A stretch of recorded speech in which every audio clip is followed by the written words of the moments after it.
아는 기자, 경제산업부 신선미 차장과 살펴보겠습니다.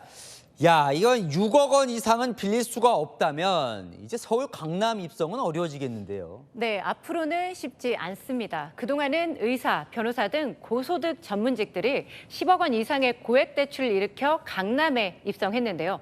이제는 평균 17억 원은 자산으로 갖고 있어야 가능합니다. 강남에선 이른바 국민평형이라 불리는 84제곱미터 아파트의 평균 가격이 23억 원이기 때문인데요. 시뮬레이션을 돌려봤습니다. 기존에는 연봉 2억 원이라고 가정할 경우 14억 원까지 대출을 받을 수 있었습니다.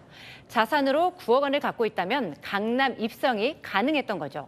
하지만 내일부터는 최대 6억 원까지만 대출을 받을 수 있어 자산으로 17억 원이 있어야 합니다.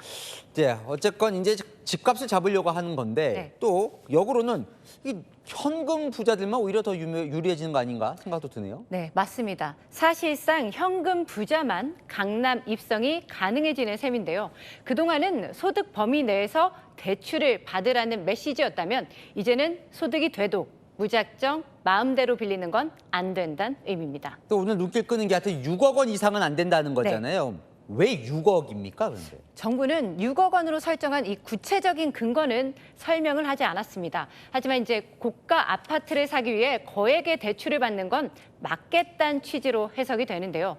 실제로 올해 30억 원 이상 되는 서울 아파트 매매 거래가 지난해 상반기보다 2배 넘게 늘었습니다. 사실상 강남 집값을 잡기 위한 규제인 셈인데요. 인기 지역 갈아타기와 똘똘한 한 채 쏠림으로 강남 3구 집값이 급등했고 그 여파가 한강 벨트를 거쳐 서울 전역으로 확산됐기 때문입니다. 이번 규제로 강남이 잡히면 서울 집값도 잠잠해질 거다 이렇게 보는 건데요. 금융당국은 대출 총량이 한정돼 있는 상황에서 한 사람에게 20억 원을 대출하는 것보다 10명에게 2억 원씩 대출하는 것이 더 낫다 이런 판단입니다. 자, 오늘 규제가 6억뿐만 있는 게 아니에요. 그죠? 네. 실거주 요건도 더 강화됩니다. 그죠? 맞습니다. 이번 대책의 또 다른 핵심은 바로 다주택자와 갭투자 수요를 제한한 건데요. 실거주 목적이 아닌 주택 구매의 경우 금융권 대출을 사실상 막은 겁니다. 우선 수도권과 규제 지역 안에 2주택 이상 보유자는 주담대가 전면 금지됩니다.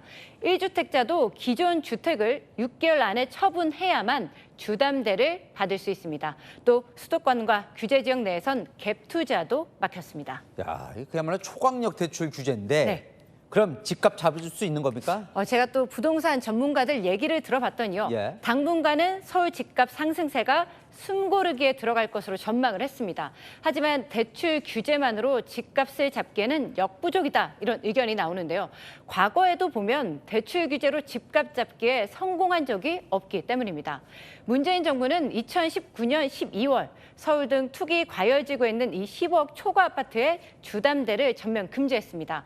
당시에도 현금 부자만 유리하다 이런 비판을 받았는데요. 집값 상승이 6개월 정도는 일시적 소강 상태를 보이다 폭등한 바 있습니다. 또 이번 규제로 풍선 효과도 우려되는데요.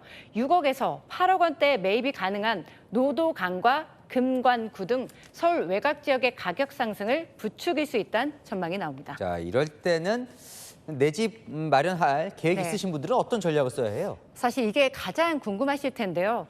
갖고 있는 자산에 맞춰서 내 집 마련 방법을 찾아야 한다고 좀 말씀을 드려야겠습니다. 대출 6억 원 한도는 은행뿐만 아니라 이 전 금융권으로 확대 시행하기 때문인데요. 6억 원 대출을 일으켰다면 더 이상 받을 곳이 없습니다.